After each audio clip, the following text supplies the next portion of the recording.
Hey yo, it's time for the playoffs, we the top of the West. We got the home field advantage, time to play at our best. I'm out at Carson, California, kill a piece on the set. Like Joe Blitzed, the pistolero, put a hole in the net. Yo got bonito when I dribble like I'm Gabriel Peck. Call me Yamane, got defenders out here breaking their neck. And put a curler past the keeper like I'm Pooch on the left. I'm bringing the skill like Paintsil, counter attack. I'll put your sheet on next to Garces to defend in the back. And we serio, que golazo, give them props on the track. I got a vision like I'm Reus when he's giving a pass. Marky Delgado is my boy, helping out where he can. Put up a TIFO at the park, show the love that we have. Diego Fagundes on the left when we get to the half. Let's make some changes, let Gaston create a play and retract. When in the game we have possession, but we shouldn't relax. Mauricio Cuevas now and never, time to bring up the stats. We gotta show them what we're made of, take a look at the past. The champion's back, the race to save the price that we have. We ain't stopping till we have another cup in our hand. What? Let's go Galaxy, let's go Galaxy,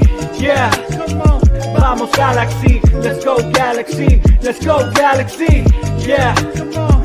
Vamos Galaxy, la cuna galaxiana, es la voz de LA. Hello, hola, and buenas, and welcome to another episode of La Cuna Galaxiana, a podcast always made with love for all you LA Galaxy fans out there, wherever you may be, and for all you La Cuna Galaxians. Thank you so much for stopping by once again and hanging out and chat with us. Today, man, we are in celebration mode. We're going to be reacting to the LA Galaxy's momentous 6-2 home win over Minnesota United in the Western Conference semifinals. Later, here joining us and helping us break down everything from that match is Nick Jurado, a.k.a. Total LA Galaxy. We'll break down what we saw from this match, who the big performers were, and examine if the Galaxy is just that good or our team's just that bad. Why is the Galaxy blowing these teams away? Thank you so much for hanging out with us, guys. My name, as always, is Rob Halon, one of your co-hosts, and you can find my written work at Extra Time Talk, and you can find me online, as always, at El Escudero de LA. And because I'm here, you know that el co-host, el Yerno Guapo, también está aquí para ustedes, otra vez con nosotros, Anandita Kirana. Man, how you feeling, man? You were in the stands for this one, and you were around like all the good vibrations, man. Tell me, how you feeling? Oh man, just super excited about this team, man. That what a que partido, man, partidazo. This team just never ceases to amaze me. Right. Just, I mean, I almost said deceased there because there's a lot of casualties on that field. Sheesh. At least on the Loon side, that's for damn sure. Pero, papá, qué partidazo. Como dice Ricky siempre, un nivel muy alto, right? Like this team is just on fire.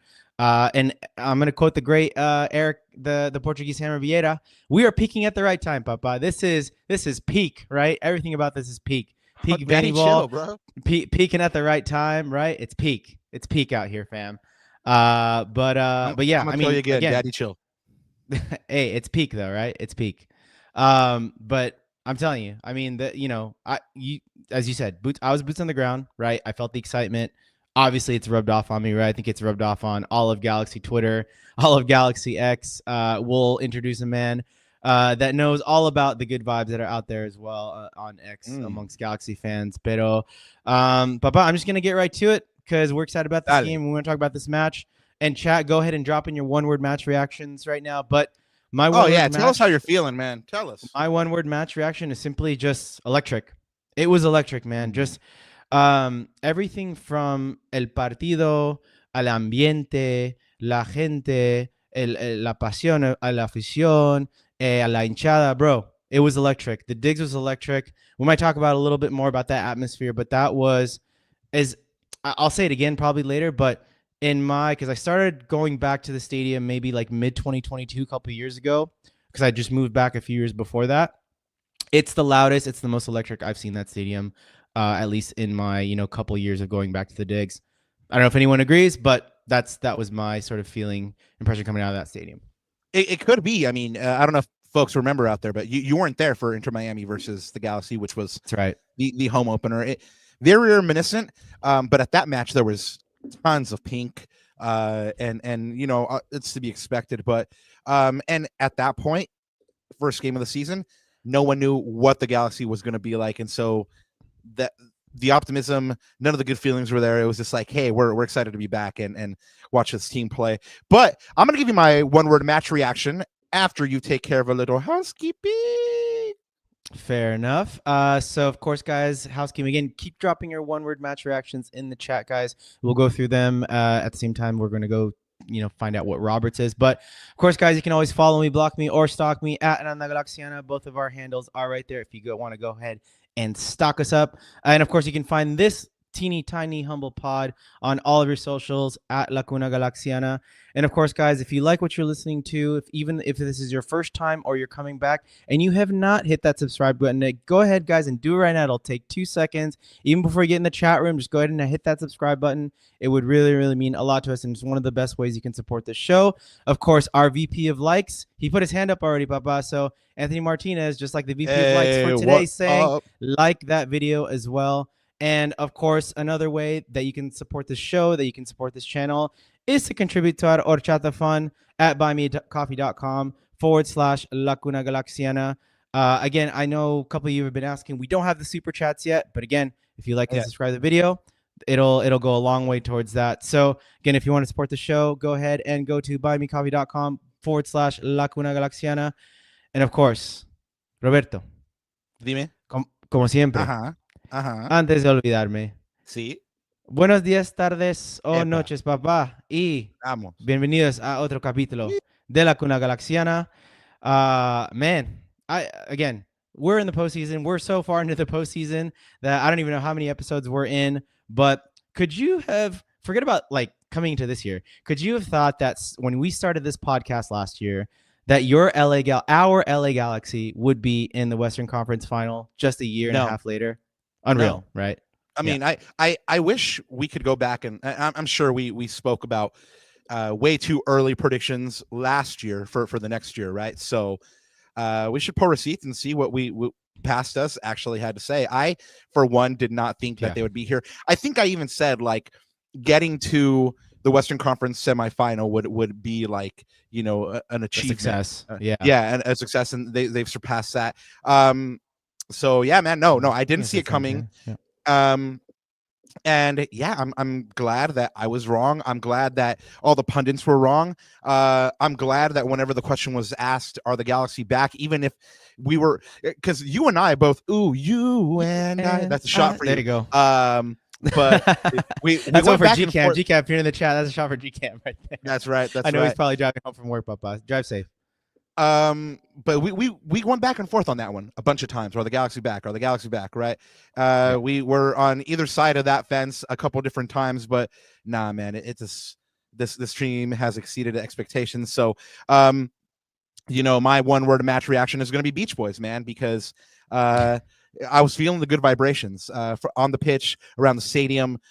Everyone was full of love, and man, I mean, how are you not gonna love this week? Dropping an album, Neighbors Don't Go On, and Galaxy in the Western Conference Final. It is like Anthony Martinez says, dreamy, ecstatic. Gracias a todos que están en chat. Galaxy Maniac 562. Edwin, we see you out there, man. We see you and Aster being all cute on the socials. We like it, Papa. Congratulations to you guys once again. Edgar Nags, man. Nag Boys killed it again. Once again with your pod last night. Loved it. And Brisson Ananda says score prediction for this Saturday. Should we drop it now, or should we wait for I mean, I'll drop her now because I'm sure I'm going to change my mind as the week goes. Okay. But I'm going to go for probably the same score line that for this time, 2-1. But again, there's a lot behind it. I could probably change my mind, but that's how I'm feeling right now. 2-1 to 3-1. Vos es muy copión porque iba a decir yo también 2-1. I was going to say 2-1 as well. It's going to be tight. That's for darn sure. I'll again, I have the right to reserve to change my opinion. But yeah, that's the early week predictions for you guys. So. Alrighty. Well, I said my one word match reaction. Beach Boys, good vibrations all around. Man, it's good to be a Galaxy fan right now. All you long-suffering Galaxy fans that went through the decade of doom, decade of Under the Influence, which is a great record, by the way. You are now in the light, and it is beautiful. Let's get to announcements really quick so we can get to the man of the hour. Let's go ahead and get to our special guest for today. Really quick, starting the announcements here. Shout out and mad respect to Dax McCarty. This MLS veteran, journeyman. I don't even know if you call him a journeyman. I mean, he's just like an integral part of all the teams he was on. 19 seasons, 500 plus appearances, 6 teams, a career in which he scored 25 goals, 53 assists, including the one that knocked out Inter Miami, the assist for that. 2-time MLS All-Star in 2015 and 2017, MLS Best 11 in 2015, 2-time Supporter Shield winner, 2013 and 2015, 13 U.S. men's national team caps, 2017 Gold Cup winner, and he just played his last match yesterday in Atlanta's 1-0 loss to Orlando. Congratulations to him on an amazing career. He says he doesn't know what he's going to do next, but he wants to stay in and around football. So, Dax, good luck to whatever you're doing. Class. He played for Nashville, Ananda. I have a good friend that lives in Nashville and is a server there in a restaurant. And he says that every time Dax would come into his restaurant, he was just like the nicest effing guy. Didn't not even know that he was my friend goes, I didn't know he was a world famous soccer player. And I was like, well, now you know, man. Shout out Dax. Well, another guy that's leaving, but not because he wanted to. Vanni Sartini out at Vancouver. Sartini led the club to 3 straight Canadian championships, and now the Whitecaps are looking for a new coach. He was dismissed after being eliminated in the first round of this year's playoffs by LAFC after really outplaying that team, but again, a victim of this playoff format. So he loses out to LAFC. And now that makes the Whitecaps failing to advance past the first round in the playoffs in the past 3 seasons. So it looks like that may be the reason why they're making that change, trying to get over that hump. And, is this Vancouver side tailor-made for Jim Curtin, Ananda? That might be something we talk about on one of the podcasts in the off season. But, good luck to him. He was also a really nice interview, a really nice guy whenever we spoke to him. And looking forward to seeing what he does next. Congrats to Diego Estrada, aka Diego's Home Solutions. I don't know this G personally, but I see him online all the time, and I know he's done great work out there, and I know he's like everything that I've seen is a fuente de positividad, like super positive. So want to shout him out. He's expecting a new G. It looks like coming May 2025. So Diego, show him some love. The next Blue, White, and Gold pop-up is on Sunday, December 15th from 11 a.m. to 5 p.m. Of course, this is being put on by the Llanos from 1-2 Threads. That'll be at Absolution Brewing. Guys, if you haven't been to one of these yet, you're just messing up. Go ahead and go to one of these. Get a lot of cool Galaxy merch. And then I believe finally wrapping up here with the announcements. Congrats to the LA Galaxy's Uriel Martinez, Chief Revenue Officer for the LA Galaxy. He was featured on this year's Latinos in Sports annual Latinos in Sports list. This list celebrates Latino leaders making waves in the sports industry. Congratulations to him. Again, it's one of those things we always talk about. It's not only the product on the pitch, but the front office and what they're doing. And if they're tastemakers and trendsetters and thought leaders in their field. So congratulations to Uriel. Man, they're doing it all over the place, Ananda. And now that we have a game to talk about, let's bring on our guest. You listo? ¿Estás listo? Yep. Vámonos, pues. You know this man from his work putting out any and all Galaxy info, wherever it may be on his socials. He is definitely one of the best accounts to follow for you to be in the know about anything Galaxy. If you're a G, follow Total Galaxy. Please welcome to the show, Nick Jurado, a.k.a. Total LA Galaxy. Papá, bienvenido. ¿Cómo estás? I'm good. How are you guys? I'm good.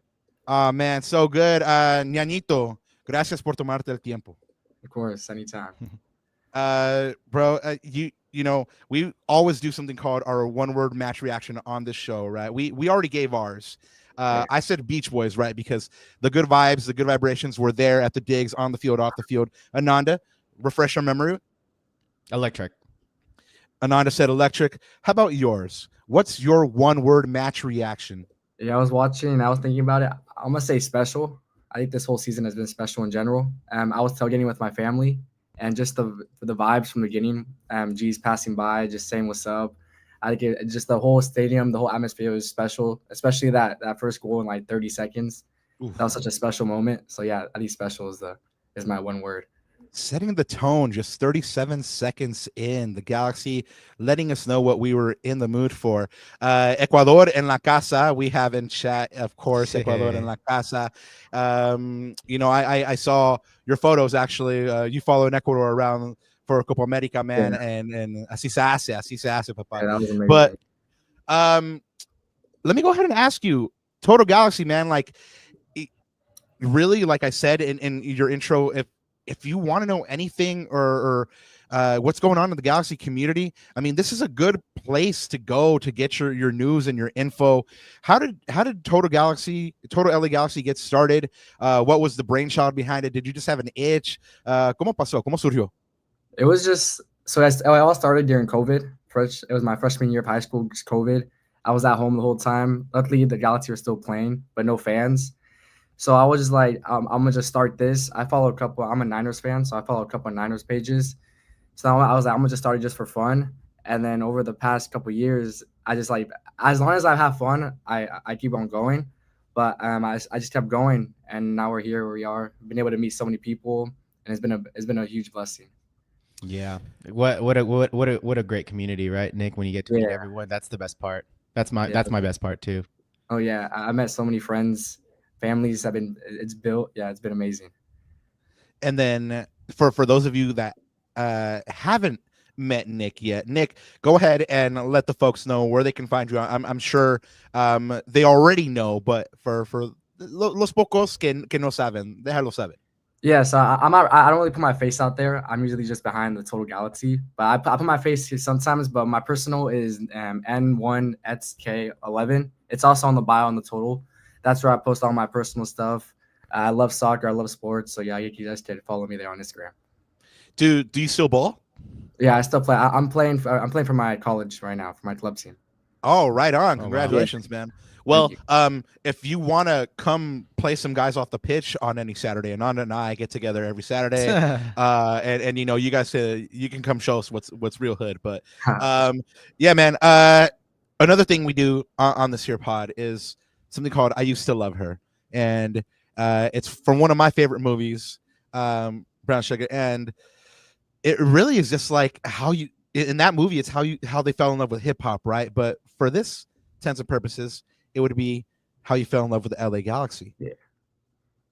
To be honest, I don't know the exact moment or the exact game or the exact season, but I do remember going to games with my club team, my AYSO team, and my family wasn't. They weren't as into it. I'm the one that like brought them into like going to soccer games. I went to all sports, but I think definitely the season before Zatlan was definitely like the season when we started watching. And then when he came over, that's when we started going to a whole bunch of games. And ever since he came, I missed a couple of games because of soccer and also different stuff. But ever since he came, I've tried to go to every single game. And then next year we're gonna be season ticket members for the first time. Hey, there you go. There you go, man. CS. Have you hit an away match yet? Because we hit Ananda's first away match this year, and it was epic. So I got to ask, have you been out there and traveled with the G's yet? Travel out of state? Nah. I've only been to the LAFC games. Do you have a dream destination to go and visit their stadium? LA Galaxy versus blank. I think now with college, I have way more time now. So I think hopefully in a couple in the future, I'll be able to go. But I think Seattle would be pretty dope. Seattle.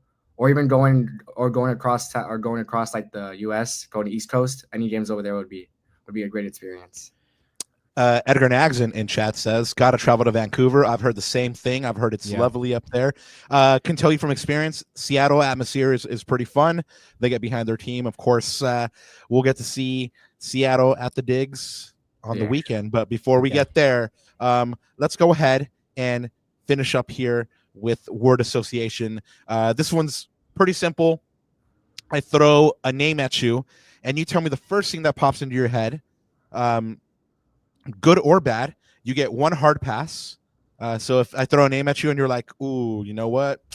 I played the fifth. You can keep it moving, but they're all pretty friendly. So let's go ahead and start us off with the man of the hour, Gabriel Becky. One of a kind. I would say one of a kind. Yeah. Definitely. And then the guy who is Gabriel Pecky and this guy are I mean the discussion is whose team is it really? Ricky Puig. I can't even say one word. It's just he's just amazing. Yeah, amazing. But there's so many. You can't really explain him in one word because he's done so much stuff for our team. Man, when I said Ricky Puig, your face lit up like man, they just called your number at In-N-Out or something like that. Like your face lit up so hard, man. It was great. Yeah, he's a baller, man. Yeah, it's tu primo pues vos. Yeah, my wife's too. Yeah, the joke on here, Nick, is that since Ananda's wife is from Barcelona and that's where Ricky's from, that they're cousins. Hopefully that'll get us into some private events at some point, but nothing yet. But yeah, Ricky, invítanos. Yeah, Ricky, invítanos y quedas invitado para venir a este par también, Ricky, ya sabes. Your next guy, the number 9, Dejan Joveljic. Scorer. He showed that yesterday for sure. Yep. The other part of the trident, JP, Joseph Paintsil. Joseph Paintsil. I want to say I have mixed emotions with him, but he's been up and down the season. But he's been definitely up and down. But I think he's been proving himself recently, and it's good that he's coming up big in the big games. So that's what we need for him right now. Right place at the right time, and we'll talk about that a little bit more as well. Gregorio Vanni. Father, just like Paintsil said, I say father. Ooh, you're gonna get some people upset about that one because whenever I've said, hey, give Greg Vanni his flowers, people have been like Vanni out. So I don't know. I think a lot of people got in their feelings hearing Paintsil call Greg Vanni father. He treats us like sons, and I loved it personally. Yeah. Another guy instrumental to this team's success, a man that graced us with his presence, just like you did, Will Kuntz. Mastermind. Ooh, Mastermind. I haven't heard that one yet. Yeah, that's the new one. We've heard the Chef. We've heard Wiz Kid. We've heard the Brooklynite. Mastermind. I love it. All right, let's take it into enemy territory. Seattle. Experienced, yeah, not wrong. Greg spoke about it at length in the presser. And finally, we'll wrap up here with Brian Schmetzer, Seattle's coach. I'll be honest, I don't really follow MLS besides Galaxy that much. So like coaches and players I wouldn't know, but I'd say just based off his playoff experiences and his trophies, I wouldn't say legend, but I would say what's another word for like legend? Like I don't know another word for legend, but he's definitely up there. He's definitely up there. Oh, you're right. For Seattle, he probably is a legend. He played. Yeah. I mean, he played for Seattle back in the day. I mean, he was an assistant under Siggy. I mean, he's coached them to multiple titles. I mean, you're not too icon. That's a good one, Edgar. Icon. Yep. Yeah. I mean, he lives and breathes Seattle. So I mean, but let's take us to this match before we look ahead to Seattle, which will be on Thursday. Let's go ahead and recap this LA Galaxy versus Minnesota match. Where I mean, let's be honest, the Galaxy did it to them. I mean, it was the 1, 2, 3, 4, 5, 6 knockout punch. And really, it even started before the match. Ananda, like I said, I mean, you were boots on the ground. Nick, you were boots on the ground. Tell us more about what that atmosphere was like, Nick, when you showed up, when you pulled up to the Digz. What did you feel? Yeah, so like the same word special. Like the game started, we sat down, and 30 seconds in, we're ready. We're cheering, high-fiving everyone around. That was definitely one of my top moments, especially with my family there. Definitely a top moment to spend with everyone there. It was definitely special. Ananda, I know that you had a couple things to mention about atmosphere, yeah? Yeah, I mean, well, just even pre-match, of course, we hung out with a few folks, and just like seeing everyone, Rob, was so nice. I mean, there was I've never seen a line that huge, just trying to get in when the doors were so closed, right? I think the line was, so I was on the side where, you know, the tailgates were happening. I mean, the line was to the corner and around. Like, I'd never seen that before, right? So that was really cool. And just everyone was in good spirits, man. Everyone was just having a good time. Everyone was, I think, more confident than probably I was. I mean, I'm always a little nervous. I'm a little pessimist sometimes coming into the game, actual game, you know, when it's like the real, okay, like it's game time, right? It's game time for sure. But no, like, as soon as, I think the moment that probably gave me some chills was just as the players were walking out of the tunnel, everyone had their white towels up, and you could see like Maya like scanning the stadium. You see some of the players scanning the stadium, and dude, like everyone was in their seats waving their white towels. I mean, you probably got a great shot of that, Rob, in the press box, but man, just that moment. As I said before, I haven't felt the Digz that electric, I think, in my time sort of back at the Digz in the last couple of years. And so that sort of gave me chills. I was like, damn, like everyone's ready for this game.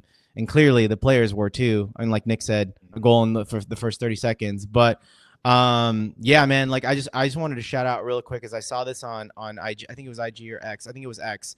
You know, big shout out to Childish Black Tino, who took this shot. This was, I think he was over at the Victoria block.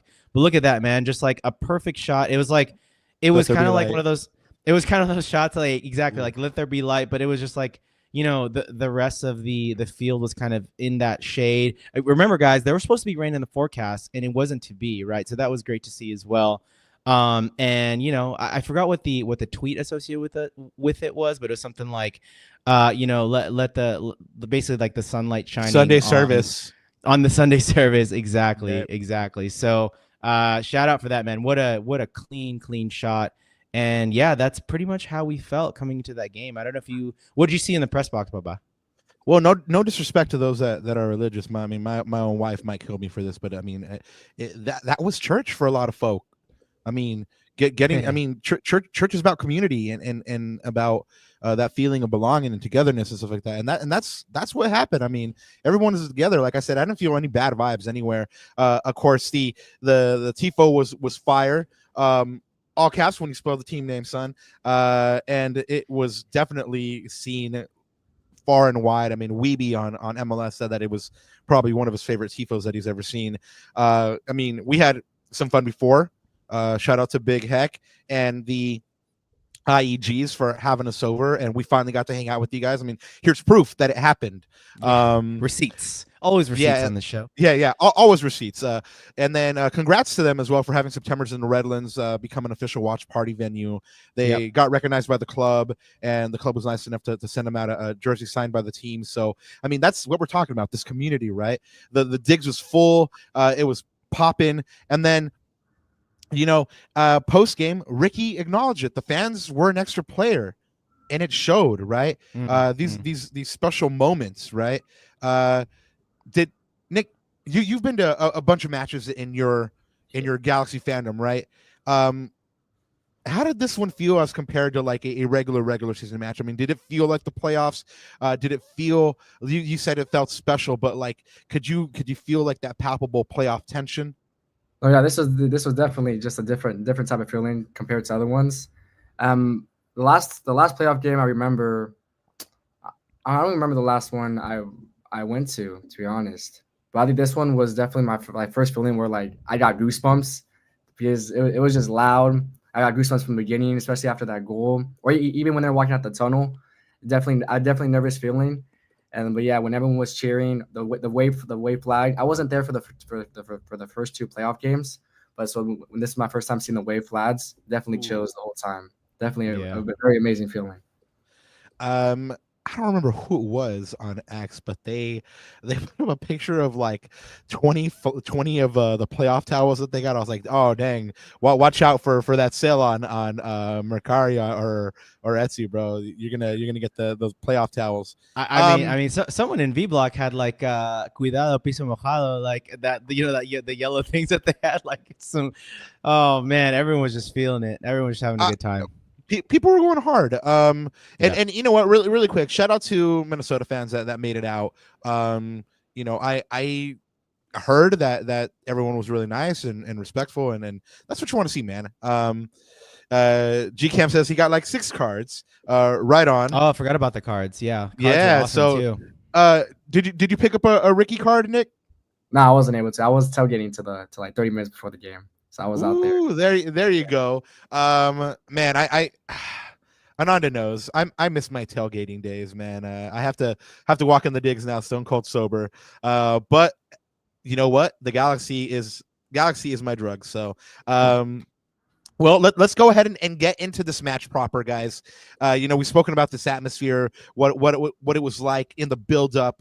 We've spoken about even this first goal, 30 seconds in. I mean, to be honest, I was still settling into my seat in the press box. I went around and said hello to everybody. I mean, the normal cast of good characters is there. I mean, the Podfather, Damien, Scott, Alex, I mean, Andrew, everyone was there. Anthony, Shandrima, everyone was there, guys. I mean, the Galaxy was the biggest draw in town for this weekend, mate. So, guys, if you didn't see the game, you didn't hear about it, first off, what are you doing? But let me take you through this match summary here. Joseph Paintsil, Gabriel Pecci, and Dejan Joveljic each recorded brace in that 6-2 win before a sellout home crowd at the Digz. With their goals, Peck, Paintsil, and Joveljic each recorded a brace in this win over the Loons, and it marked the first time in postseason history that 3 teammates have scored 2 goals in the same match. So these men continue to make history. Notably, that's only the 3rd time that 6 goals have been scored in a playoff match. One other time by the Galaxy versus the Dallas Burns, 6-1. Chicago Fire beat New England 6-0, and now the Galaxy have beaten Minnesota 6-2. Peck opened the scoring in the first minute with a lovely finish after straying strong after receiving that epic outside of the boot Ricky Pooch pass, and it is now, I believe, the fastest playoff goal for the Galaxy in their playoff history and 3rd quickest in MLS playoff history. So when we say these guys are setting records, I mean, it's multiple records a game, right? So this is the fastest goal in Galaxy playoff history, 3rd quickest in MLS playoff history, 1-0 to the Galaxy within a minute. But Minnesota, they had, problems just laying down. They tied it in the 5th through Kevin Yeboah, who sent in a rocket, to be fair. A couple moments later, Dejan gets that headed goal from a good service by Marco Reus. For the Galaxy's 3rd, incredible Maya pass to Mickey Yamane, who one touches across goal to JP at the back door for the 3-1. And then in first half injury time, Dejan gives up a penalty with the foul on Carlos Harvey. Guys, I'm going to stop here. What did you guys see on this penalty? Nick, from where you were, what did you see on this one? To be honest, nothing. Like, it happened so fast. So I didn't really see exactly what happened. All I saw was him fall. But I seen some videos, and I see like just a little touch by, I think it was a Dejan, I think. I think it was just a tiny little touch. But it was, I mean, it was whatever. It was nothing. Yeah, if I have to be a proper lad, I got to say it was enough for a penalty. But where I think, where I think some of my homerness in being a journalist comes out is on the penalty save, right? Because I know John McCarthy was off his line. I know this, but still, come on, man, give the man his save. I mean, he did it well. I mean, Ananda, what are you thinking on this one? Yeah, I mean, I think in both occasions, yeah, it was a pen, and yeah, it was he was a little bit offline. I think, how penalty kick takers have that little stutter that they always do, and I think that's what tripped him up.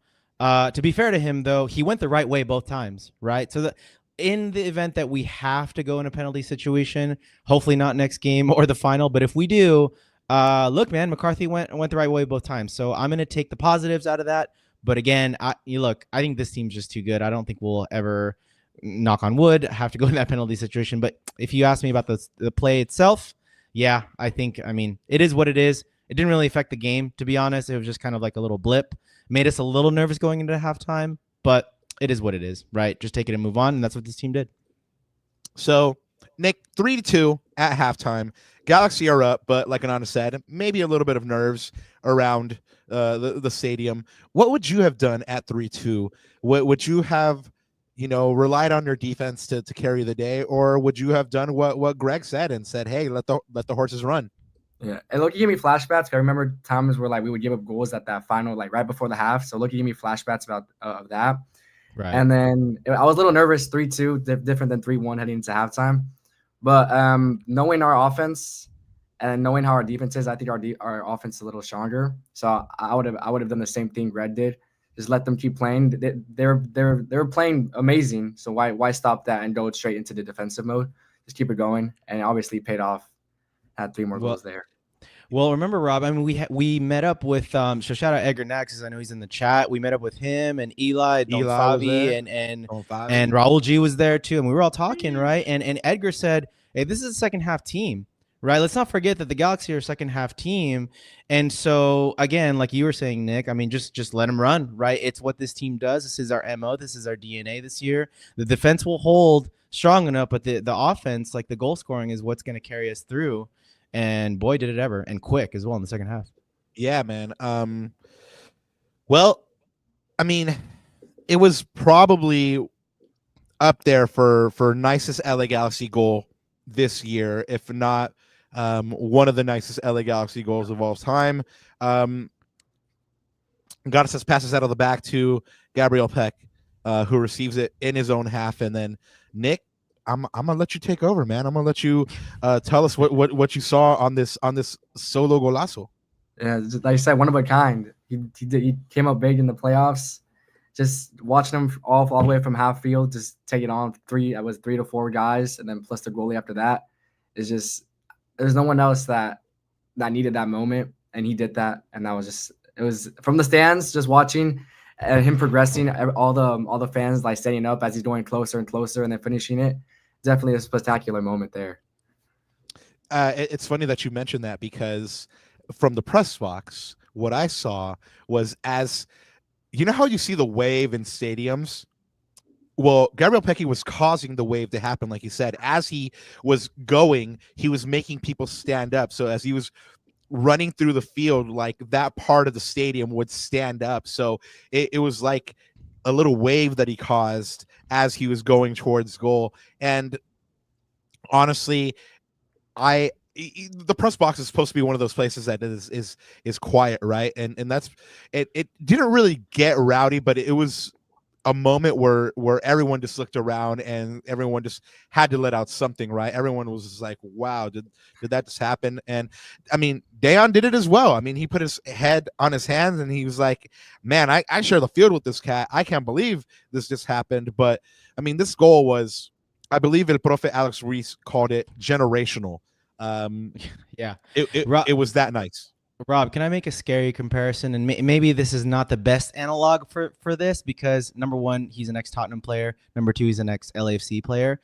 But dude, that reminded me of early Gareth Bale. Did you guys remember Gareth Bale when he first was coming out of Tottenham? I think he did a very similar goal in the Champions League one time, but just literally that speed, against my gun. That speed and that long stride and just that burst of pace where he gets faster as he runs with the ball. It's ridiculous, right? So I forgot who made that comparison. Maybe someone on MLS, but I see those early shades, and I'm going to make this bold claim, guys. Like, he's not going to be one of the best players in MLS, but he's going to be one of the best right wingers in the world. He is that much talent. He's only 21, and barring any, knock on wood, he's healthy and he doesn't have any serious ACLs or anything like that. He is going to be one of the best and most wanted right wingers in the world. I'm telling you. And you know what? More than anything, va a tener éxito porque Papá Dios lo tiene enfocado, man. Yeah. Lo tiene enfocado. Like, sí. He just seems like he's very, very focused and very about his business. And I mean, he's last year, the guy that I was always talking about, his Lord and Savior Jesus Christ, was Tyler Boyd. Shout out Tyler. This year it's Gabriel Pecky, and he wears his faith on his sleeve, and it propels him to bigger heights, man. It gives him that belief.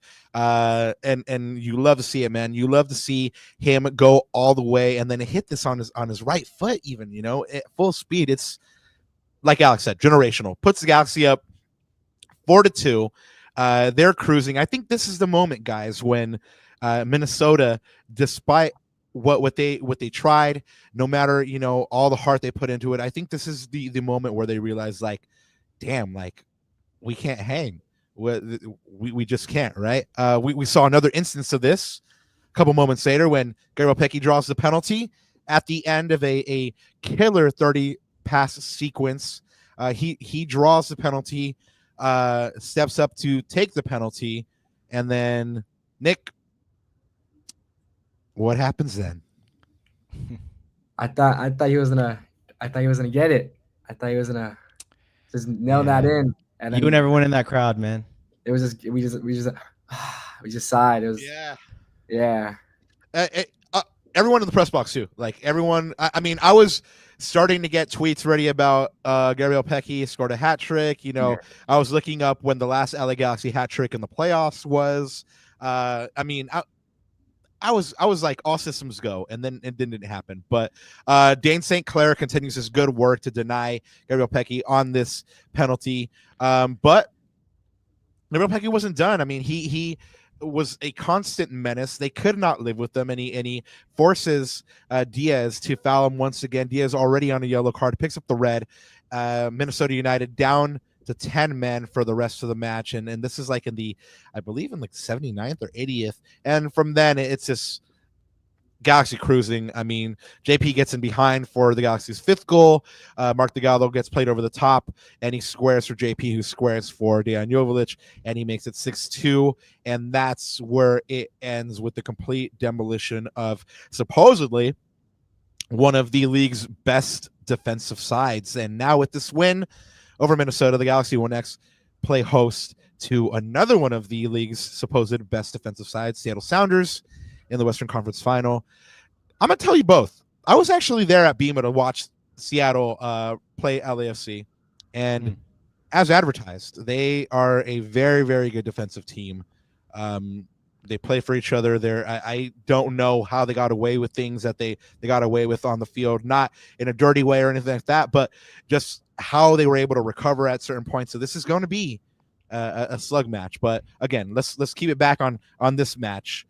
Nick, what was your favorite goal of the match? There were 6 to choose from, 3 different goal scorers. What was your favorite? I mean, I think the obvious question would be obviously Pet's just by himself goal. But I think the one goal that just got me into the match and I got everyone into the match was probably the first goal, the first 30 seconds. I think that was my favorite goal. It just started the energy it just made the energy even better from the start of the game. So I think that's what helped the team even more to get even more energy, and I think that was my favorite goal. Anandita Kirana, ¿y tú? Yeah, I'm gonna have to agree with Nick, and for the same reasons, it just kicked us off on the right path. It showed intent right off the bat, right, which is nuts. I will say though, there was a goal. If Peck would have scored the penalty, the lead up to that penalty, I think I forgot what account. His name's evading me now. I'll find it in a second and I'll say it. But there was a clip within the lead up to that goal. Someone posted it, and it was 30 passes that led up to the penalty claim, basically. And shout out Jeff in 109, by the way, because he said always be throwing ABT, and that's what kicked off that sequence. Rob, was a really really good distribution from John McCarthy to the right side, and it kicked off just like it was crazy. Like we moved it from one side to the other. We got really close to the top of the box, reshuffled it, recycled it. It was just beautiful to watch. Again, this is peak Vanny ball. Again, if you guys watched the episode that I did with Alex Reus, just really really patient. A key word that we use coming to this, but even that play alone didn't lead to anything. But man, that was beautiful. But yeah, to answer your question directly, for sure, that first goal, what a way to start, right? The perfect way to start that game. I'll let you guys know mine, but really quick, Grace Contreras has a question in chat. Was there any word in the presser about Joveljic arguing with Vanny when he was subbed off, heard he punched his seat? This is something that actually the Nag Boys mentioned last night. I hadn't caught it. I didn't either. Yeah. Edgar talked about it. He called attention to me to check it out. It wasn't mentioned in the presser. We were pretty oblivious, or at least I was, to the fact that it happened. So I don't know what happened there. Media availability is on Thursday, so I'll make sure to ask about it for you guys. But if he was just angry, like getting subbed out, I I love that. I love that passion, right? That's just a player just wanting to play the 90 minutes and just wanting to see it out. Like I'm okay with that. That's like pure raw emotion. That doesn't worry me a bit. It would worry me if he probably, either went the complete opposite or was just like completely, like didn't care, right? I mean, I think it shows that all these players, they're so close, Rob, to that 6 MLS Cup, they can taste it. And I think they're just showing that raw emotion, right, in real time. So that's good to see. That's good. I take that as a positive, personally. I hope that's all it is. And really quick, El Primo, Matt, Comment 76, let us know that Landon 2014 versus RSL was the last playoff hat trick.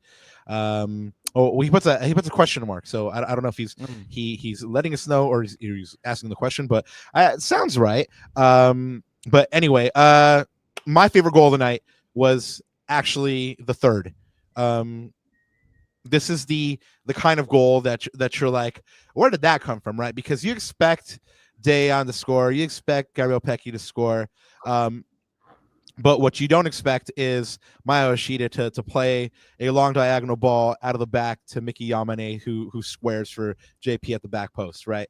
I mean, just having that in his locker for Maya, and then maybe pulling that out once a game and keeping the other defense honest is an invaluable thing to have. So that's my favorite goal of the night. In if not, it would have been that 30 pass sequence in Ananda. It ended in the goal, but since it wasn't a goal, but yeah, you're right. Peak Vanny ball. Guys, this starting lineup was the same for the previous playoff match, except for one thing. Marco Reus. Nick, was this a surprise to you that Marco Reus was starting this match? And what did you think when you saw him in the starting 11?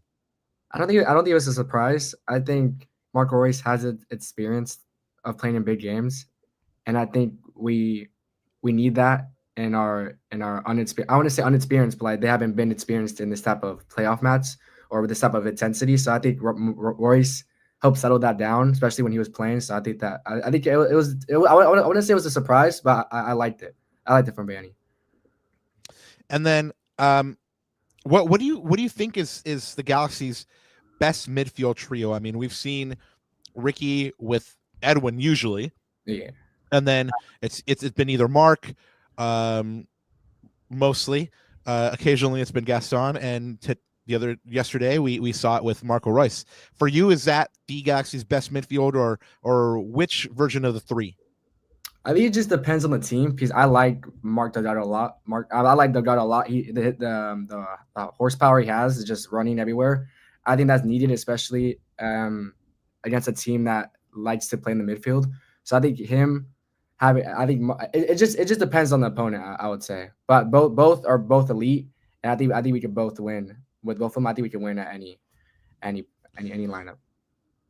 Anandita, did you were you surprised at all by Marco Reus's inclusion? I think a little bit. I think we were talking about it pre-match too when I said, "Hey, Papa, do we have the lineups?" They're like, "Oh yeah, we have lineups." Oh, Marco Reus. We're like, "Oh, okay." I didn't know how to take the news at the start, but of course, hindsight's always 20/20. Greg looked like he made the right decision, but it's interesting, Rob. Like I have the stat sheet. By the way, I have these stat sheets now printed out. Thank you, Galaxy PR. Shout out you guys, or shout out Galaxy Comms. I have my little statistician sheet right here. But I'm gonna be honest, and this is coming from the eye test as well. He didn't have the best of games. Like I think he probably had a better game for sure. Atlanta, he had a better game. I think LAFC, he had a better game as well. But the stats don't really jump out at you, man. You know, he had. Let me see. I mean, he had the assist off of the free kick. I think that's something that you mentioned, by the way, in the post match. It's his delivery, right? That's a huge weapon to have, especially in tight matches. Rob, he had no shots on target, created only 2 chances. I mean, the one thing, and this is probably why Greg had him in, 93% pass accuracy in the final third. He is an excellent decision maker in the final third. He always seems to play the right pass. And the other thing that I thought about too, man, I'm going to steal this from want to shout out Elliot from Arsenal Vision podcast. I listen to those guys a lot. Those guys are amazing in their football coverage. And he was talking about Martin Odegaard's performance in the Premier League last weekend, but he used this term of he is a master of manipulating time, right? And for me, Marco Reus is a master of manipulating time and space.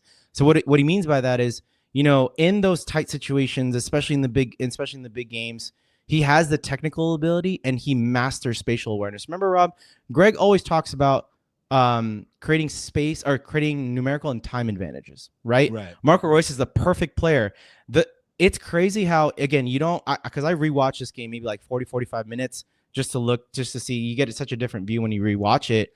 And it's crazy just how he creates more time for his teammates. It's like he knows where that next ball is going and he creates more time for that next action. And so when you're playing, I'm sure like Nick, when you're playing with your teammates, if you're playing with a guy that gives you so much time on the ball and knows where you need to go and he creates that space for you, it's just a joy to have. And I think that's probably why Greg has him in there, man.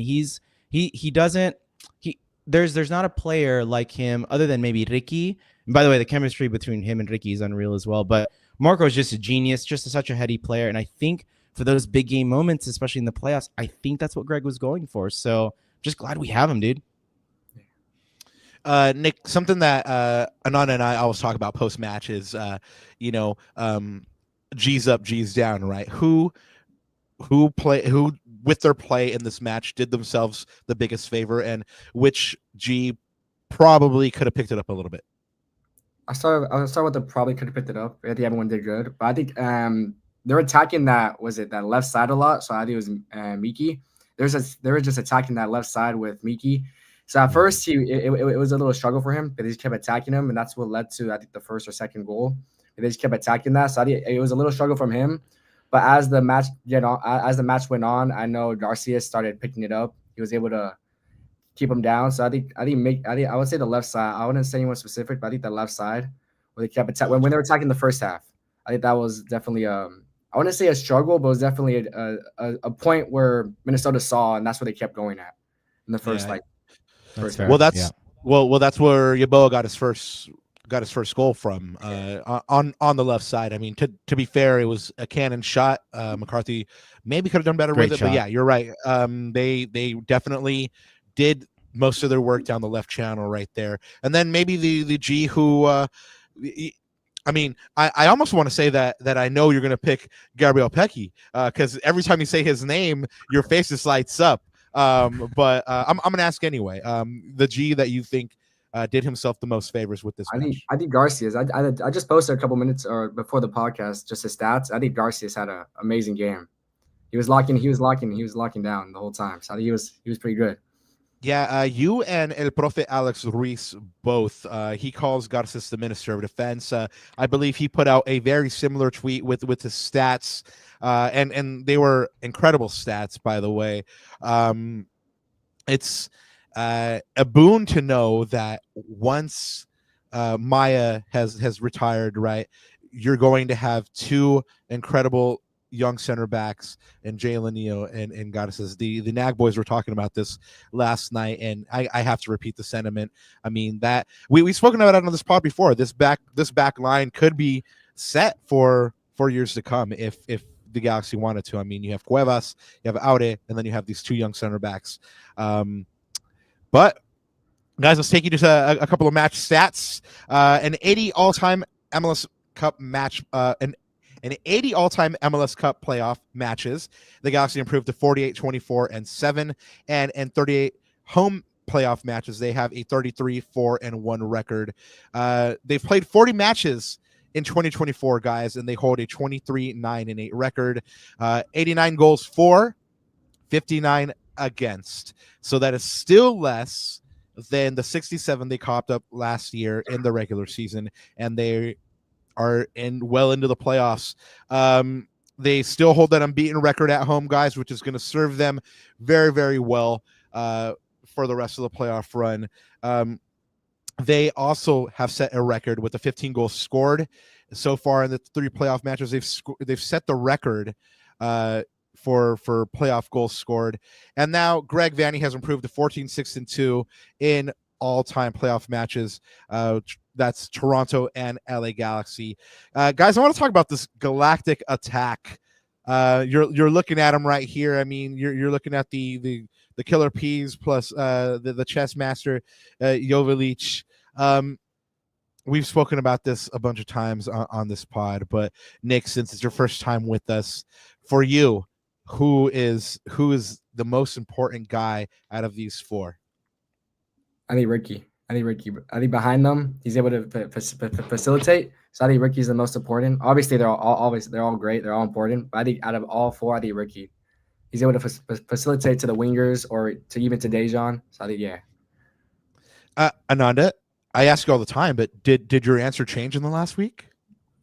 No, it's still Ricky. I agree with Nick. Look, I think maybe I've said this before, but I think Gabriel is the most talented, like just the most naturally talented. By the way, that's not to say that Ricky's not talented. Ricky's absolutely gifted in what he does, but Ricky to me is the engine that drives his team. Like, as I said before, and I'll say it again, this team will go as far as Ricky Puig will take them, right? Gabriel Peck's making a strong case for it, but look, I just think Ricky, especially like emotionally as well, I've seen a big maturity from him in this playoffs. Like just the way, I mean, I saw that I would say cheeky tweet by Alex Reus, I think after the first half, but like how he sort of, it looks like he's berating his players, but I think it's because of the morale, the culture, the locker room, how everything is. I think everyone holds each other accountable, and that's how the team is taking it. And I think Ricky's showed a lot of maturity, I think, this whole year leading up to the playoffs. So it's still Ricky for me, man. I think he's still the engine that makes his team tick. Well, for me, it's Gabriel Pecky.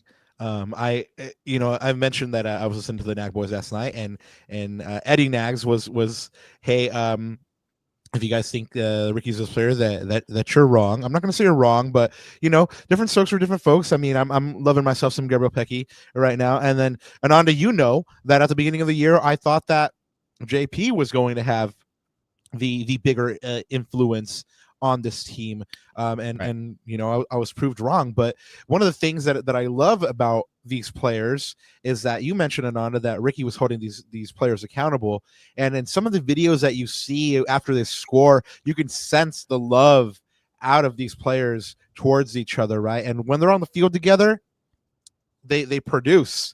Peck 14-10, Paintsil 9-10, Ricky Puig 11-5. When they've been in the playoffs together, the Galaxy obviously are outscoring their opponents 15-3. Ricky has 6 goal contributions. Dejan has 4-2. Paintsil has 3-1. And Peck has registered 5 goal contributions. I mean, they've been even more lights out all season at home. Gabriel Pecky, 24 goal contributions. Paintsil, 17. Ricky Puig with 22 and Joveljic with 18 goal contributions. I mean, these guys are getting it done, man. I mean, we speak so much about the offense that I almost feel bad for not mentioning the defense, Ananda. Yeah. Well, let me pull that up because I wanted to make a point about this. Actually, should we do it now or do you want to do it later? I didn't want to like shout them out for sure because I feel like they're the unsung heroes of this team.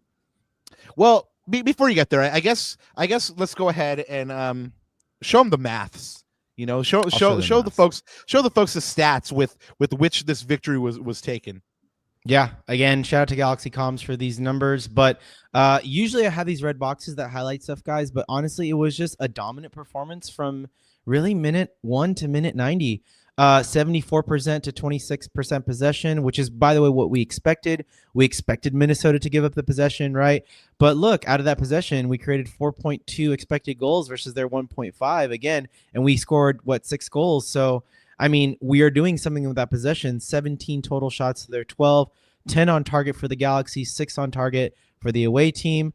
And let's see, what else? Again, controlled this game with our passing 672 to 233. That is an insane stat for a 94% or 93.2% pass rate. They did try to get physical with us. 19 fouls, Minnesota to our 11, which was interesting. And of course, the 2 yellow cards for them that led to the red card to the sending off.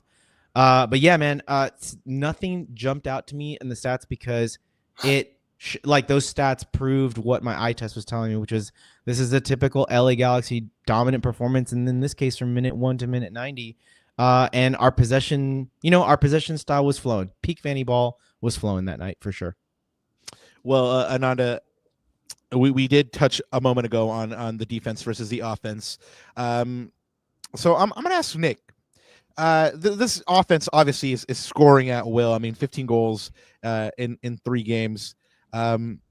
Is the attack good enough that it doesn't matter really what the defense does? Like the knock on the defense all year is that they haven't been good enough, that they're frail, that they give up soft goals. Does it even matter when the offense is playing this well? I want to say it doesn't matter. I think I was talking to some of the G's before. I think it's good to see that we're beating these teams by a lot. It's not like we're like conceding it and then having to score this many goals. So I think I like to see how our defense is holding their ground and our offense is just thriving with the defense's help. Because if it would have been worrying if we were having to score these many goals with allowing to the point, like if we had to score 6 goals, we allowed 5, then that would be worrying. But the fact that we're only allowing 2 goals and thriving past our goals, I think that's a good sign for us. Greg mentioned in the post-match presser that this team likes to put on a show for the fans.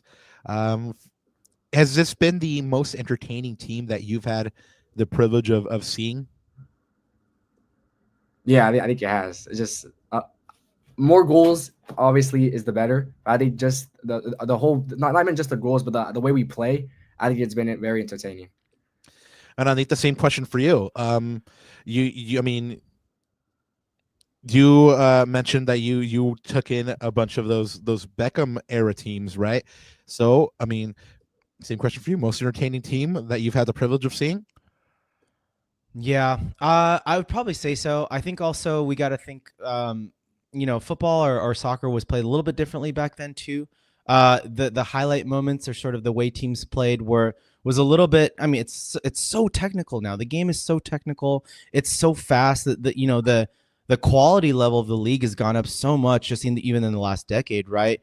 But I think I really, really enjoy watching this team, Rob, because this team can hurt you in so many different ways. And this team, like, the chemistry is off the charts. I mean, I see some of those passes that Ricky and Marco and Edwin play off each other. It's ridiculous. These little, outside the foot, little taps like, hey, I know you're going to be there, so I'm going to give a little look away pass. Like, you see some of these things, and it's so fun to watch, man, not counting, of course, all the goals that we're scoring, right? So I think it's the togetherness and the chemistry of this team is what makes it really fun to watch and really entertaining as well. So, yeah, they're up there for sure. I would say Zlatan's team, Zlatan in and of itself, he was very entertaining, but again, his form of entertainment was very like, it was all about him, right? Let's not beat around the bush. It was all about him. He was entertaining in his own right, but as a team, like to your question, this is probably the most entertaining team for sure. Edgar Nag says the 98 team was insane. They were so entertaining. 85 goals. Damn. 85 goals is a bucket. Well, chat.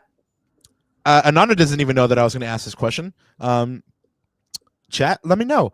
Who do you think was a better team, or who do you think can win in a one-off? Your 2014 LA Galaxy or your 2024 LA Galaxy? Of course, that 2014 team had your Becks, your Donovan, your Kino, your AJ, your Gonzalez, your Donovan. And of course, the 2024 team is the team that you're all living on right now. So, tell me who you think would win, 2014 or 2024 LA Galaxy. We've spoken a lot about the offense, guys, of course, and it's because they're killing it. And really, they've spoken about that killer mentality all year.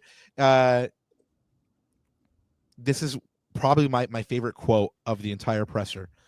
Comes from a man named Joseph Paintsil. You guys might know him as the Unbreakable One. He says, "We don't have to lose this opportunity. Even if we need to break our legs for this trophy, we have to do it. We will kill a lot of teams, and we have already started, and we will keep doing that no matter what." Damn, son. You should have seen his face when you should have seen his face when he said it too. Like, man's felt it. And he was like, he was deathly serious about this. Like, you can tell, like, this is how he, and by extension, I believe the entire team is feeling. Like, we're so close. Like, it doesn't matter what we need to do. Like, we need to go out and get it right now. One of the interesting things that I got from JP as well is that he called Greg father. Yeah, He just says like what that, Nick said. Yeah. yeah, he called Greg father, man. I mean, this and it's funny too because Greg was walking by into the press conference room right when he said it, and I didn't catch Greg's reaction because he was walking by, but it's great to see that this team looks upon him like that, you know, that they're soaking up his ideas or soaking up the way he wants to play, like a child learns from his parent. It's amazing. Ananda, you wanted to bring up some of the unsung heroes from this match. Nick, you've already called out Garces. Do you have perhaps another unsung hero from this match? I must say, not to be honest, I think Garza stands out the most. Yeah. I mean, he's been incredible. Yeah, well, the thing that made me think about this was, we put our defending the badges, which we'll get to in a sec, and there was a good comment in there from the one and only executive producer Herb XPH. Yep. Shout out, man, wherever you are. He said this is a tough one. My vote goes to John Nelson and to Mickey Yamane for their assists.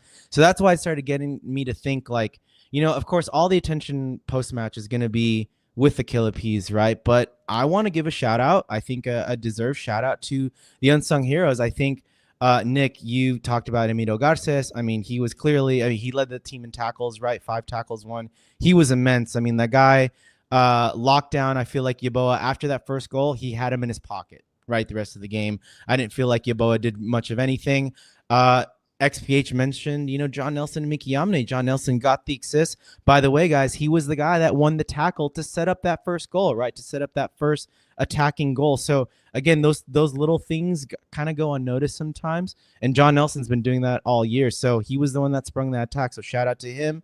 Of course, Mickey Yamane. Again, Nick, you mentioned that he struggled defensively, which he did on that right-hand side. I think Yeboah, and especially that overlap with Rosales as well. That was really hard for him to deal with. But credit to him, he got in the right position. Just a peach of a first touch to lay it off across the goal there for the assist for JP. Again, I think he sort of persevered through that game. Even a guy like Maya Yoshida, guys, after that first goal, granted, like you said, Rob, man, that was a cannon of a shot. When you see a goal go in like that, you just applaud and say, like, great goal. Like, that's just better offense. But credit to him, just minutes later, Yeboah had a very similar chance, and he put a big block on Yeboah, and he stopped him from getting a second goal. So, and of course, that big diagonal hockey assist to Yamane that we talked about. And let's talk about Always Be Throwing. This guy never really gets mentioned, but let's talk about JMac, right? Like, Always Be Throwing. He sprung that 30 pass sequence that we talked about.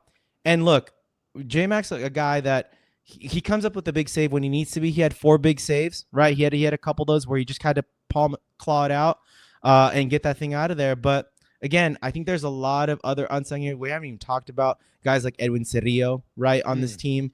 There's so many unsung heroes, man. But this is the thing, right? And this is, I think, what's going to propel this Galaxy team to that 6th MLS Cup. We're going to talk about the Killer Peas. We're going to about the attack. That's for sure.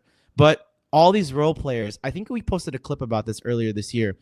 In the past, you've had guys like Todd Denovit, like AJ De La Garza, like your Mike McGee's, like your Alan Gordon's. There was always a role for all these guys to play in. Shout out to Greg, shout out to Will Kuntz and everyone in the front office, because these guys have settled into their roles. I think I heard Kevin Baxter talk about, but Rob, 9 of these players are new players that we didn't have last year before Will Kuntz came into the team, right? So everyone's filling in their roles and just starring in those roles so well. And this is, I think, what's going to give us that extra inch and what makes this team so special. So shout out to the unsung heroes for sure. Well, now you're talking about intangibles right here, right? One thing that isn't an intangible, and Nick, I'm really glad that you're here with us, because you're still playing out on the field. I'm assuming you play 90 minutes, yeah? Yeah, I'm a center back. So 90-minute games, right? I mean, when I was a young man, I could do it. I probably couldn't go 5 minutes now.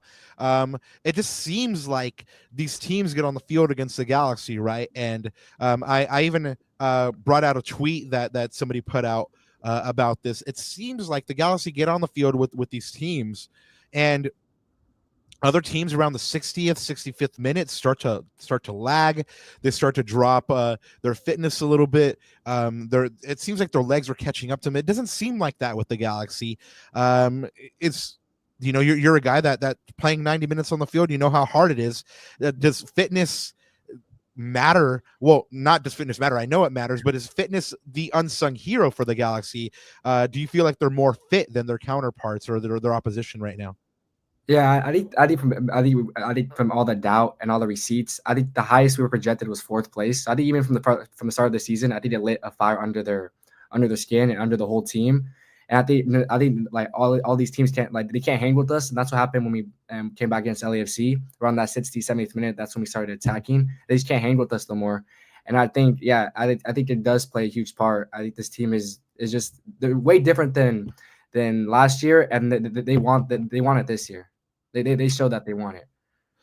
Nick, we have a question from chat, and I really like it because I'm a big fan of trash talk.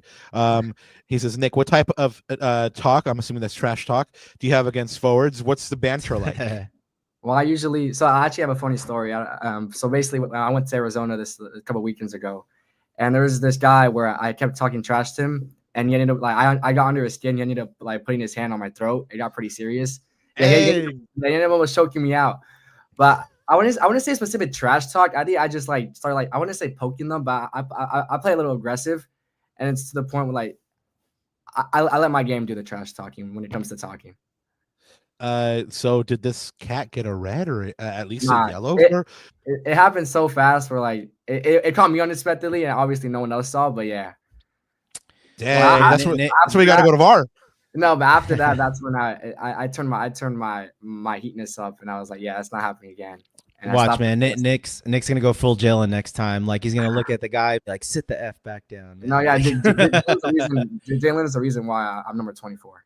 Hey, shout out Jalen. Yeah. Shout out Jalen. Well, guys, I mean, long-time listeners of this show will know that we had Jalen on last week, I believe. Was it last week, Ananda? Yeah, it was last week. Time moves weird around the holidays. Just a week ago. Yeah, last Monday. So guys, catch that back catalog. Jalen was here and he was telling us about his many charitable works. But Ananda, you brought up an interesting point. The Podfather had a tweet, and it made me think a lot. So why don't you bring this thing up? It says, still contemplating the entire season. The Hammer jokes this season has been a rom-com that your best friend has been there this whole time, but you didn't realize it until she took off her glasses. Think she's all that. Nick, I think she's all that might be before your time. Yeah, exactly. But I think they did a remake where the guy is like the guy who gets the makeover. But somebody fact check me on that. But did 2017 and just understood the question. Did 2017 and on taint our ability to judge the Galaxy correctly? Or has there been another gear in the playoffs? Is this the competition? What have you seen in 3 games that has drastically altered ours in everyone's vision? That's kind of like I asked earlier, is the Galaxy just, are they really that good, or are teams just not good? Nick, what do you think? I mean, are the Galaxy really, really that good? Have teams been bad, or is it a combination of both? I think we're just really, really good. I think yes, in the beginning, I think we're at peak right now. I think the all the doubt from the beginning lit up definitely spark up our bottoms, definitely from the start of the season. And yeah, I just think we're really, really good. I think we proved that on the best of 3, demolished that. And then Minnesota coming in, I think they MLS said they're the best away team or road team. We smacked them, so I think we're just really, really good. Is the Podfather right? Do you think we haven't been judging this team fairly? I mean, I know me personally, I've always been waiting for the other shoe to drop this season, but that's because of the PTSD of the last decade, right? So has it been the same for you, or have you been optimistic all year? Did you just go, you know what? I know they're about business this year. They're going to do it. Or have you been convinced into believing in this team? No, I think obviously all those rough starts. I think the inconsistency was obviously another worry. I think that's been rooted in how we win and then we lose, and it's never just winning. So I think this year changed. But yeah, I think this year they're all about business. And I want to say I obviously have faith and I trust them to do that. But obviously, there's that little thing where like anything can happen. So yeah, but I obviously have faith, and I think Sits is this year. Ananda, anything to add on this? No, I was just gonna pull up because my sentiments agree with a tweet that I saw that I know you're gonna. I'll put it up right now. With Dave from LA is Our House. So shout out to those guys. Shout out. And this is exactly. I'm gonna make this bigger here, but this is exactly my sentiments. He says, and I quote: "We've had so much PTSD that people couldn't truly enjoy the season for what it was. They always waited for that inevitable downfall to happen. It never came. Winning in the manner they're winning in the playoffs, people began to finally let go and see it." And that perfectly describes sort of my journey in this, man. It's like I kind of have to see it to believe it. And now that I'm seeing it in such a remarkable form, right? It's starting to let go of those traumatic, giving up like silly goals at the very end of halves, or just like we did in this game even, right? But for some reason, like it didn't worry me as much as it would have maybe this time last year. So yeah, this echoes my sentiments exactly. Football Mania has something interesting to think about right now. Something I just thought about: this Galaxy team hasn't played a 90-plus minute game. How will they do in extra time versus a team like Seattle, who has showed they can hang 120? I think that's one of those fitness things that we talked about. Again, I was at BMO to watch Seattle versus LAFC, and Seattle got it done, but you could tell they were lagging at the end. I mean, Yamar had to come off, knew who was already injured. De La Vega couldn't complete the game. He didn't look the fittest he's ever been. So I mean, I know I'm throwing it back to Seattle, but they didn't look completely fit either. Yeah. And one of the best things about the Galaxy this year has been that they have looked fit. And I believe they did go into, was the Chivas match any extra time, or did they go straight to penalties? I think it was just I think it went straight to pens. Yeah. Okay, so, but this is another thing that we got to think about, guys. We have depth, right? We've got Gaston Brugman, Diego Fagundes, Marky or Marco, who depends on who starts the game, Julian Alde, Mo Cuevas. I mean, guys, this team's deep, right? So that's not a concern for me, because I trust the bench guys just as much as I do the starters. Well, chat, you know what it is. We want to hear from you and know who your defending the badge winner is. We have a couple of candidates this week: Ricky Puig, Gabriel Pecci, Dejan Joveljic, and Joseph Paint. So essentially your Galaxy attack, even though a bunch of players on the field could have been included in this. Nick, we're going to go ahead and start with you first. But before we do that, I'm going to go ahead and tell you why these men are the candidates this week. Ricky Puig, of course, had the opening assist, 4 chances created. This is a vital stat here. 27 passes into Minnesota's final third. Keeping in mind that Minnesota had only allowed 7.59 passes into their box, into the final third per 90 minutes all year. Against RSL, they only allowed 3 passes into their penalty area all game, and Ricky shows up and blows them out of the water with 27. He also had 4 recoveries, 6 duels won, and he was fouled 4 times. Gabriel Pecci, 2 goals, penalty drawn, red card drawn. He had an interception, 5 recoveries, 15 duels won, and he was fouled 7 times. Dejan Joveljic, 2 goals, an assist, 4 chances created, a block, a clearance, 3 recoveries, 4 duels won. And JP, the unbreakable one, 2 goals, an assist, chance created, recovery, 3 duels won, and fouled twice.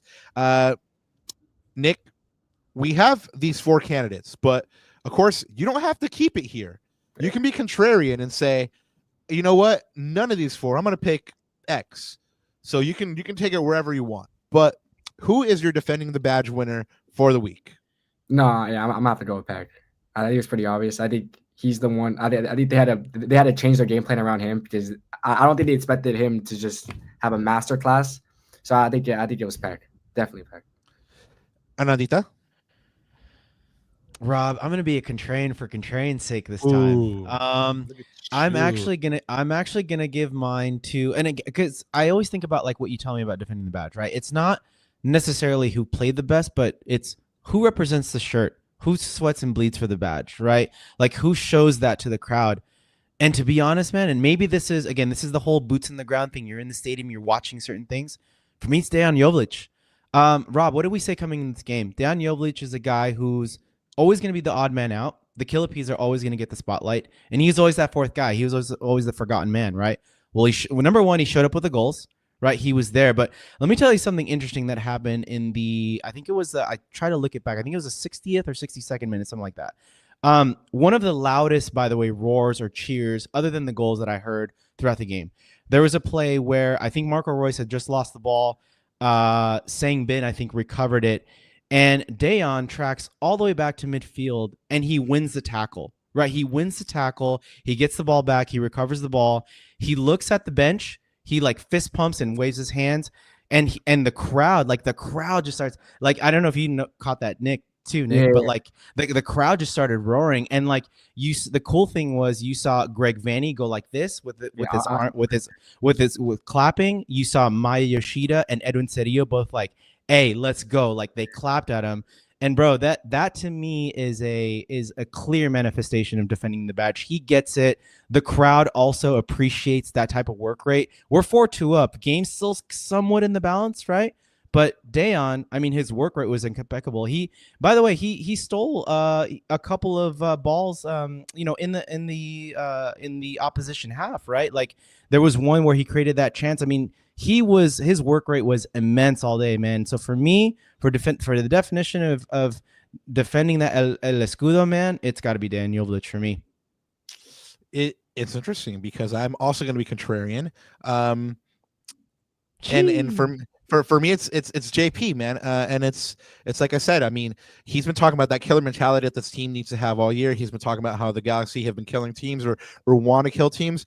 But again, what put it over the edge for me was his quote on, even if we have to break our legs, it's something we must do to get this cup. Right. And again, I was sitting in front of the man, and I saw the earnestness in which he was saying this. Like there was no bullshit to this. I mean, he meant that.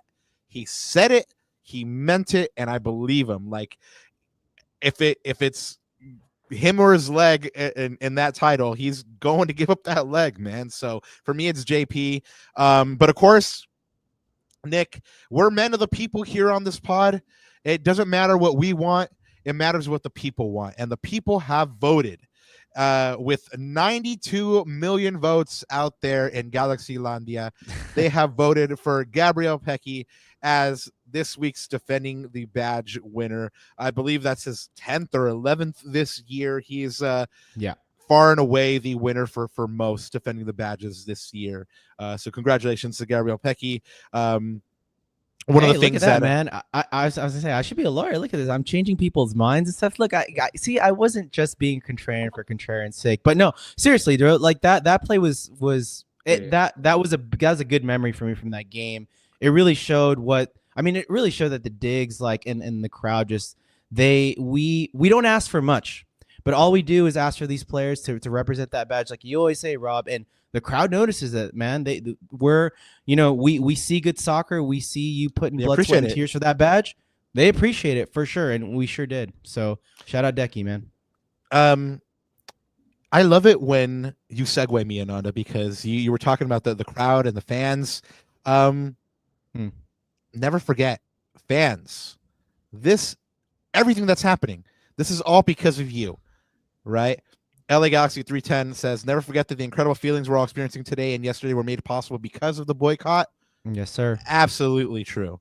Fans last year, took what a lot of people said was the wild reaction of boycotting this team a year on. Look at the fruits of the labor. Jake Yovine says, 568 days ago, the LA Galaxy lost the last place to Colorado 1-3 in front of an angry, desolate home crowd.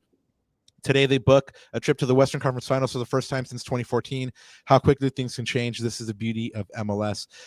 Jake also attached to that tweet a video from that game in which the crowd was chanting, "We want better. We want better." They stuck to their guns and they got it. And then I think we have one more from Herc here. He says, the LA Galaxy is back. They are headed to the Western Conference Final. The fans demanded change, and they got it. Other fan bases around the league should take note. It's your team. Accountability is a hell of a thing. It is your team. And And then Chris Tucker out there in the Carolinas, and he put out a tweet saying that he didn't know whether he was going to come to the Western Conference Final or the final. Do both, Tucker. Do both. We miss you out here. He says the boycott is one of the most important moments in the club's modern history. I agree. Nick, I mean, we've not spoken before this, so I don't even know like what you were up to, what you were doing during the boycott. But a year on, go ahead and give us your impressions of that boycott and what it accomplished.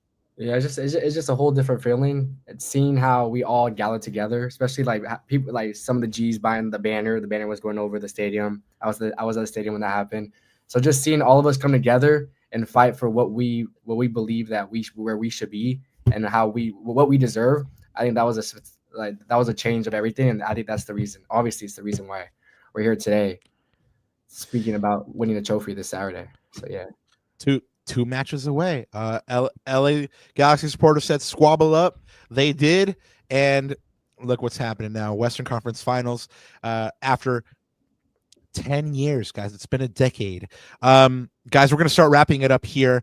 But Nick, please, one more time, let folks know where they can find you or where they can find Total LA Galaxy. So yeah, Total LA Galaxy on Instagram, on Eds, all over there. I'm posting content as much as I can, obviously, for the community. And then my personal, if you want to see what's going on in my life, obviously it's all about Galaxy.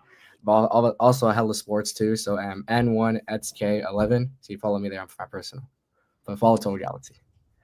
Yeah. Geez, please go ahead and support this Nano out here. Again, I said it at the top when I introed him. If you need a one-stop shop to go ahead and find out what's going on in Galaxylandia, I mean, this is one of the social handles that you need to get at and you need to get behind. Go ahead and give him a subscribe on YouTube. Go ahead and follow his channels. Nick, we want to say thank you, man, for joining us. Bienvenido cuando quieras. Aquí estamos. Thank you. And big shout out and big ups to Total LA Galaxy.